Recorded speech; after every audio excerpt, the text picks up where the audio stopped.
बोलिए सतगुरु बंदी छोड़ कबीर साहिब की जय हो। सतगुरु मदन साहिब की जय हो। सतगुरु विराग साहिब की जय हो।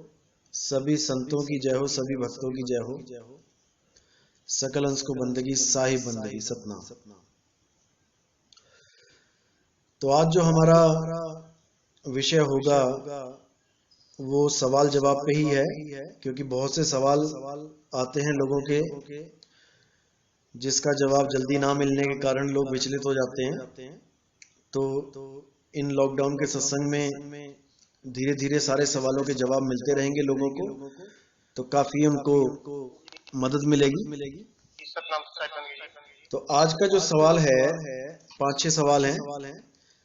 सबसे पहला सवाल भेजा है, पूछा गया है कि सत्संगी का जीवन कैसा होना चाहिए। देखो जी, बहुत इंपॉर्टेंट सवाल है, क्योंकि हम सब सत्संगी जीव हैं। हमारा जीवन कैसा होना चाहिए, हमारी जीवन शैली क्या होनी चाहिए, बहुत इंपॉर्टेंट है। सबसे पहले तो सत्संगी को अपने जीवन में सहजता लेके आनी चाहिए। वो जल्दबाजी वाला रास्ता छोड़ दे। किसी भी काम में जल्दबाजी नहीं करनी है, चाहे कोई भी काम हो, चाहे वो कोई घर का काम हो, चाहे वो कोई बाहर का काम हो, चाहे वो सत्संग का ही काम क्यों ना हो, भजन भक्ति का ही काम क्यों ना हो, कभी भी जल्दबाजी के पीछे नहीं भागना है। हर चीज में सहजता होनी चाहिए।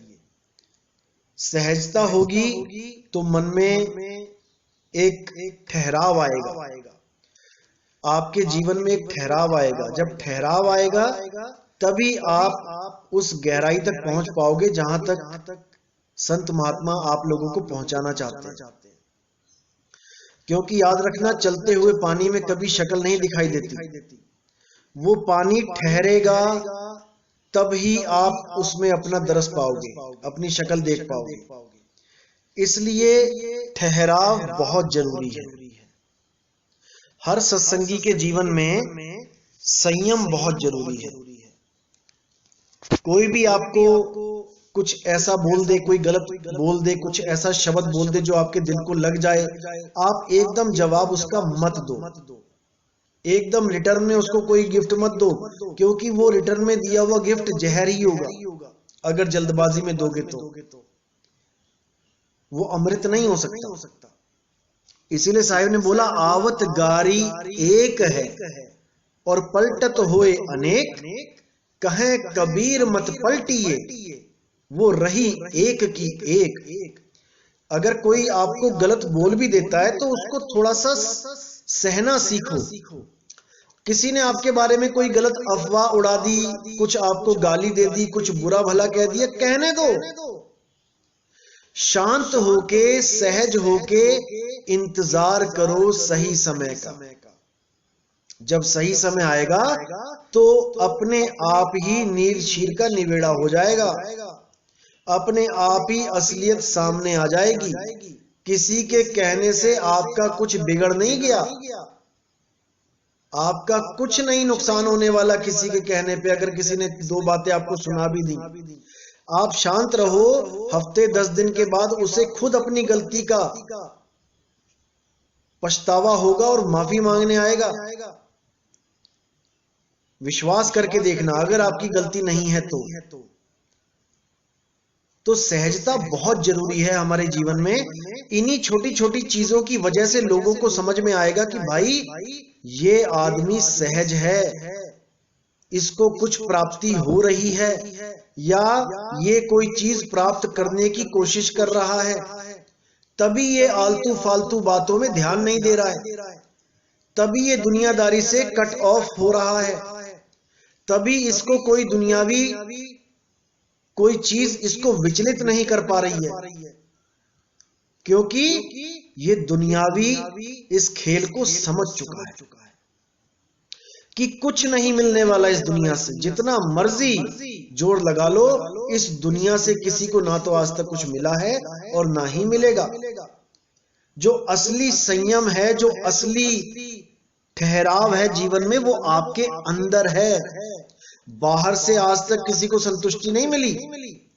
जो साइकिल पे चलता था उसको मोटरसाइकिल मिल गई, तो उसने सोचा शायद मुझे संतुष्टि मिल जाएगी, मोटरसाइकिल से भी संतुष्टि नहीं मिली, अब आगे कार की डिमांड आ गई, वो कार भी खरीद ली तब भी संतुष्टि नहीं मिली, आगे और महंगी कोई रेसिंग कार की डिमांड आ गई, वो भी खरीद ली तब भी संतुष्टि नहीं मिली, आगे हेलीकॉप्टर हवाई जहाजों की डिमांड आ गई। कुछ भी कर लो संतुष्टि नहीं मिलती, संतुष्टि आपके अंदर है। जब अंदर की गहराइयों में जाओगे तब आपको समझ में आएगा कि असली संतुष्टि, असली सहजता आपके ही अंदर है और उसी को प्राप्त करना हमारा परम लक्ष्य है। अगला सवाल है कि सत्संगी की दिनचर्या क्या होनी चाहिए, यानी कि अलग अलग जो सिस्टम बनाए गए हैं अलग अलग पंथों के द्वारा, धर्मों के द्वारा, हर बंदा उसी के अनुसार चलने की कोशिश करता है कि सुबह उठ के मंदिर जाए, पूजा अर्चना करे, या कहीं और जाए, मस्जिद में जाए, 5 टाइम की नमाज करे। ईसाई है तो हर संडे को चर्च में जाए, और अगर सिख हैं तो जाके गुरुद्वारे में गुरबाणी पढ़ें, हर इतवार को गुरुद्वारे जाएं। तो सत्संगी की दिनचर्या क्या होनी चाहिए, ये सवाल पूछा गया था। देखो जी, सत्संगी, पहली बात ये है, जो सत्संगी होता है वो इन सब क्लासों को पढ़ के पार कर चुका होता है कि मंदिर में क्या बताया जा रहा है, कि गुरुद्वारे में क्या बताया जा रहा है, कि हमें चर्च में क्या सुनाया जा रहा है, हमें कुरान में क्या बताया जा रहा है, मस्जिद में क्या बताया जा रहा है। जो सत्संगी होता है उसका कोई एग्जैक्ट धर्म नहीं होता, वो किसी धर्म के बंधनों में नहीं होता, वो सत्य का खोजी होता है, वो हर धर्म को गहराई से समझ चुका होता है, वो जान चुका होता है कि हर धर्म में क्या बताया जा रहा है, और जो चीज बताई जा रही है धर्म में उसकी खोज करने के लिए वो उन स्कूलों से, ये जो मंदिर मस्जिद गुरुद्वारे हैं ये एक स्कूल है, ये एक शिक्षा का विद्यालय है, मान के चलो। जो विद्यालय में आपको जो चीजें बताई गई हैं वो आपको प्राप्ति बाहर से होगी, यानी नौकरी आपको स्कूल से बाहर करनी पड़ेगी, कमाई तभी होगी। स्कूलों में आपने सीखा और वही जो कुछ सीखा उससे हमने बाहर जाके नौकरियां प्राप्त करी, उसी से हमें कमाई हुई। इसी प्रकार मंदिरों में क्या बताया गया, मस्जिदों में क्या बताया गया, गुरुद्वारों में क्या बताया गया, चर्च में क्या बताया गया, वो सब हमने ग्रहण किया और फिर उसी वस्तु को ढूंढने के लिए हम गुरु की शरण में गए, हम कामिल मुर्शिद की शरण में गए। उन्होंने हमें वो चीज बताई जो हमारे ग्रंथों में गुप्त रूप से छुपी हुई थी, उन्होंने उसको उजागर कर दिया। तो सबसे पहला जो हमारा दिनचर्या है, सबसे पहले हमें सत्य को याद करना चाहिए, सत्य को। जैसे ही सबसे पहले हम उठते हैं, हमें सबसे पहले परमात्मा के आगे सर झुकाना चाहिए। आप साहिब बंदगी कह लो, आप सत साहिब कह लो, आप जय बंदी छोड़ कह लो, परमपिता परमात्मा कह लो, जय शब्द गुरु कह लो, हे मेरे मालिक कह लो, उसको किसी भी नाम से याद करो, सबसे पहला काम। उसके बाद अगर नाम मिला है, आपको बख्शिश हो चुकी है, फिर तो आप भजन करो, भक्ति करो, सिमरन करो, अपना समय दो, परमात्मा को याद करो। याद तो 24 घंटे करना होता है, लेकिन स्थिरता भी एक चीज होती है। जैसे आप खाना खड़े होके भी खाते हो, बैठ के भी खा सकते हो, चलते हुए भी खा सकते हो, लेकिन सबसे अच्छा बताया गया है बैठ के खाना, जहां पर आपको कोई डिस्टरबेंस नहीं होगी। तो आप बैठ के उसको याद करो मालिक को, जिनको नाम मिला है। जिनको नहीं मिला है वो क्या करें, वो भी परमात्मा को याद करें, लेकिन केवल अपने मन से, कोई ध्यान विधि ना करें, कोई ऐसा प्रयोग ना करें अपने शरीर के साथ कि मैं यहां ध्यान लगा लूं, मैं वहां ध्यान लगा लूं, कोई लाइट देखने लग जाऊं, कोई प्रकाश देखने लग जाऊं, ऐसा बिल्कुल ना करें। और उसके बाद अपनी दिनचर्या में सत्य को शामिल करें, जहां तक हो सके सच का साथ दें। सच के साथ देने से ही आप में सहजता आने लग जाएगी, और अपने मन को दुनिया की दौड़ भाग से थोड़ा सा बचाएं। काम करते रहें, दुनिया के काम करने हैं, पैसे तभी आएंगे, लेकिन अपने मन को विस्तार करने से जो ये आगे से आगे भागता है, इसको थोड़ा सा कंट्रोल करने की कोशिश करें। करते करते करते करते धीरे धीरे ये अपने आप कंट्रोल होना शुरू हो जाए। तीसरा सवाल है कि क्या बिना गुरु के ध्यान करने से कोई हानि हो सकती है? बिल्कुल हो सकती है जी। कैसे हो सकती है? जैसे आप बिना किसी के बताए हुए मार्ग पे चलने लग जाओ। आप एक ऐसे रास्ते पे निकल पड़ो जिस रास्ते के बारे में आपको कुछ पता ही नहीं है, तो आप पता नहीं कहां कहां जाके ठोकरे खा के फिर वापस आने की कोशिश करोगे, और अगर बहुत ज्यादा लंबे चले गए हो आगे तक, फिर आपको और मुश्किलें आ जाएंगी। इसी प्रकार बिना गुरु के ध्यान नहीं करना चाहिए। जब तक गुरु ने आपको विधि नहीं बताती, जब तक आपको ध्यान नहीं करना चाहिए, क्योंकि ये शरीर एक भूल भुलैया की तरह है। इस शरीर का पार नहीं पाया किसी ने। इसमें इतने ज्यादा रहस्य छुपे हैं इस छोटे से शरीर के अंदर कि संतों ने तो यहां तक कह दिया कि जो पिंडे सो ब्रह्मांडे, कि जो पूरे ब्रह्मांड में इतना खुला ब्रह्मांड रहस्यों से भरा है, वही सब तुम्हारे अंदर भी है। बाहर अनेक प्रकार की रोशनियां हैं, लाल पीली काली हरी। बाहर अनेक प्रकार की आवाजें हैं, घंटे की, शंखनाद है, वीणा बांसुरी, मृदंग, पता नहीं क्या क्या, वो सब आपके अंदर भी है। अगर आपने गलती से किसी ऐसी आवाज में, ऐसी धुन में कहीं ध्यान लगा लिया और वो धुन कहीं आपको अंदर ही अंदर गहराई में लेके चली गई, तो वापस आना मुश्किल हो जाएगा, बहुत मुश्किल हो जाएगा। कई लोग कोमा में चले जाते हैं ध्यान करके, कई लोग मेंटल हो जाते हैं, दिमाग खराब हो जाता है उनका। बहुत से लोग ब्रह्मनाद में उलझ जाते हैं। ब्रह्मनाद बहुत ही ज्यादा विचारणीय मुद्दा है। ब्रह्मनाद क्या होता है बता देता हूं मैं। एक आवाज होती है जो लगातार चल रही है। आप इन्हीं कानों से भी सुन सकते हो और बिना कानों के भी सुन सकते हो। आपको लगेगा कि ये मेरे अंदर से आ रही है या बाहर से आ रही है, या दाएं कान से आ रही है या बाएं से आ रही है या ऊपर से आ रही है। आपको समझ में ही नहीं आएगा ये आ कहां से रही है। ये एक सीटी की तरह आवाज होती है, पतली झिंगुर की आवाज की तरह मिक्स, और ये 24 घंटे चलती रहती है। इसके बारे में और खुल के बताऊंगा। कई लोग इसी में ध्यान धरना शुरू कर देते हैं। ये वैसे आवाज आती है ई की तरह, ई ऐसी आवाज चलती है। कुछ लोग इसी को सत्य मान लेते हैं। एक भाई है, नासिक का है मेरे ख्याल से, उसने अपने एक YouTube चैनल पे इसी आवाज का जिक्र किया है, और कबीर प्रगट दिवस पे, पिछले साल की बात है मेरे ख्याल से, उसने बहुत लोगों को भरमा दिया इस आवाज के चक्कर में। ये आवाज ब्रह्मनाद है भाई, इस आवाज से मुक्ति नहीं होगी। ये आवाज काल की धुन बोली गई है। ये काल की धुन है। भरमाने के लिए काल ने इसको ब्रह्मनाद को उत्पन्न किया है। इस आवाज में जो भी ध्यान धरेगा उसकी मुक्ति तो कभी नहीं हो सकती। तो इसलिए उस आवाज को भी पहचानना है जो बताया जाएगा, और इस आवाज को भी पहचानना है, इसको छोड़ के उसका लखाव करवाया जाएगा, तब समझ में आएगा। तो ये बिना गुरु के ध्यान नहीं करना है। सबसे बड़ी बात है, ये ब्रह्मनाद बिना गुरु के भी सुनाई देती है। इसको आप कहीं भी कमरे में बैठ के बिल्कुल ध्यान से कोशिश करोगे, ये सुनेगी आपको बिना गुरु के। लेकिन ये वो नहीं है भाई जिसका भेद कबीर साहब ने आके बताया। ये तो बिना गुरु के कोई भी सुन सकता है। किसी डीप कमरे में चले जाओ जहां बहुत बिल्कुल सुनसान हो, आपको ये सुनाई देने लग जाएगी। तो ये वो नहीं है, इसमें कोई आनंद नहीं है, इसमें कोई नीरस आवाज आएगी। बिल्कुल इसके चक्कर में नहीं उलझना है। अगला सवाल है कि हमारे घर के लोग भक्ति में विश्वास नहीं रखते हैं जी, क्या करें? बहुत से घर ऐसे होते हैं, देखो, जहां पर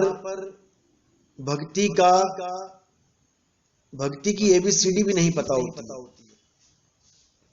जैसे कई घर ऐसे हैं जहां पे बच्चे तो पढ़े लिखे हैं लेकिन माँ बाप अनपढ़ हैं, चाचा चाची अनपढ़ हैं, दादा दादी अनपढ़ हैं। तो इसी प्रकार कई घर ऐसे होते हैं जहां पे भक्ति का बीज ही नहीं पड़ा होता कभी।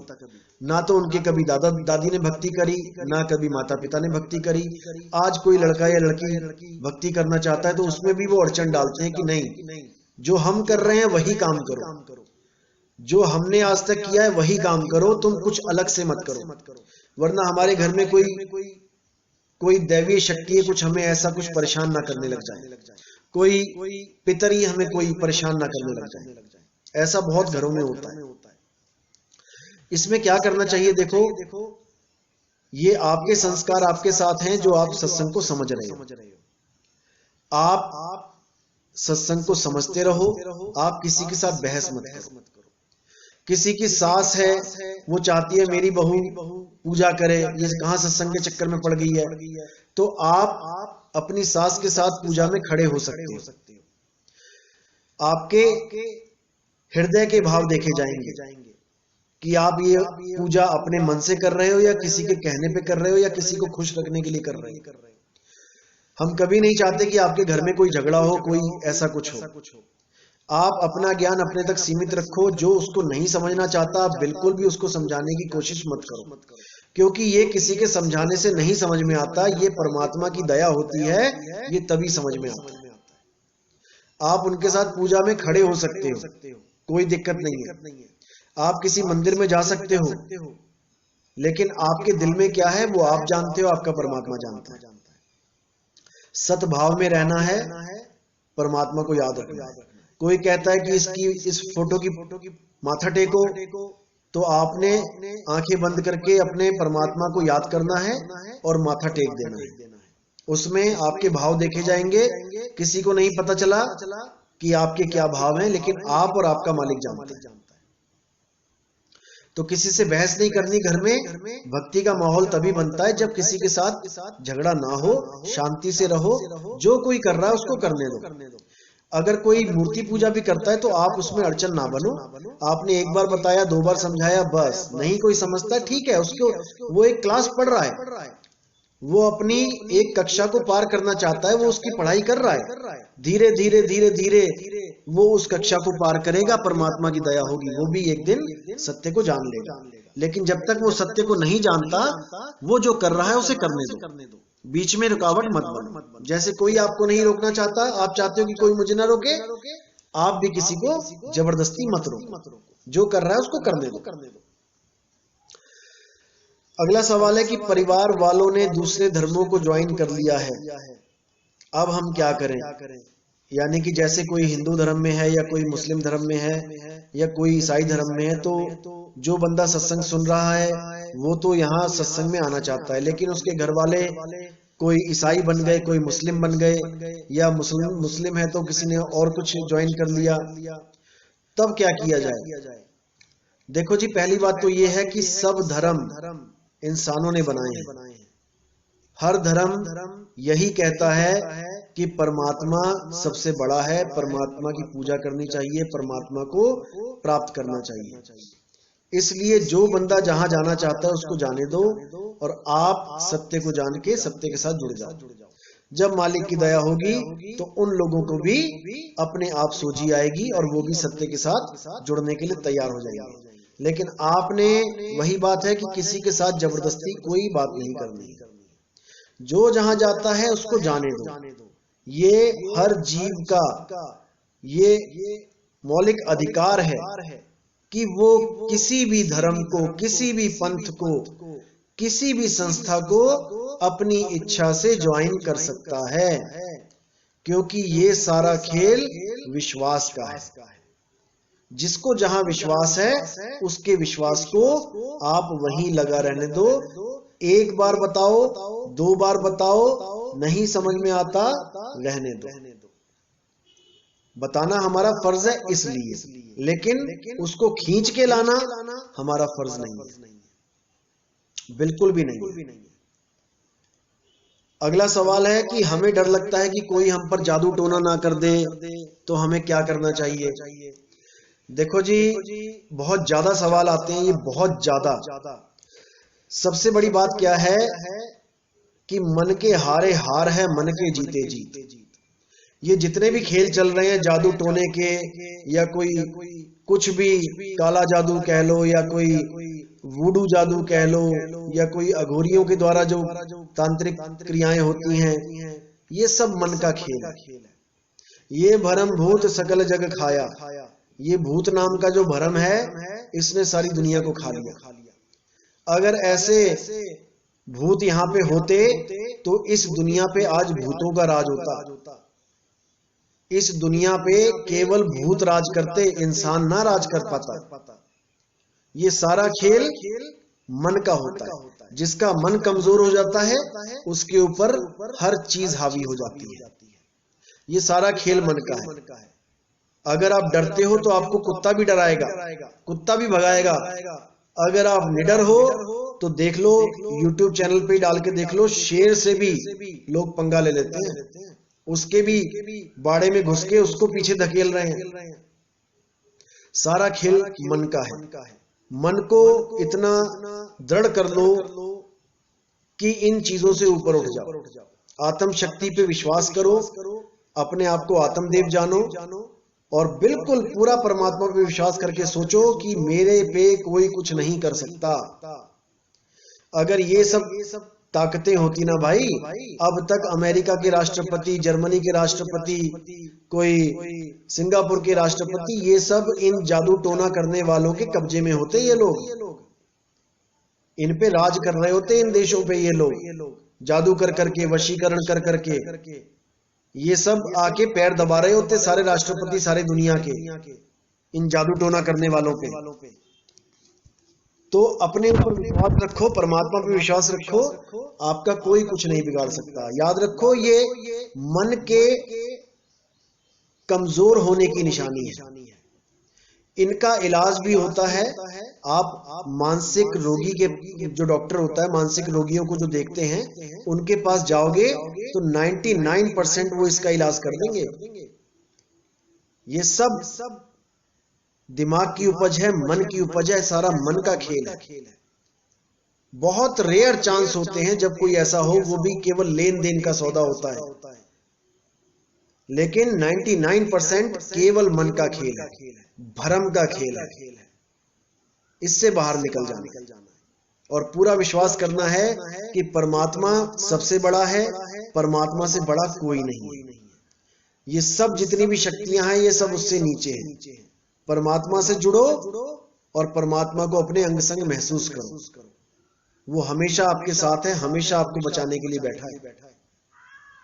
तो इन भ्रमों से हमेशा के लिए बाहर हो जाओ। और कोई भी आपके बारे में कुछ भी बोलता है, गलत बोलता है, उसको सहना सीखो। सबसे इंपॉर्टेंट यही बात है। जब ये चीज सहनी सीख लोगे, समझ लो कि आप अपने रास्ते पे चल पड़े, अब मंजिल दूर नहीं है। तो इसी के साथ आज का सत्संग समाप्त करेंगे और कल फिर मिलते हैं 5:30 बजे। तब तक के लिए साहिब बंदगी सतना।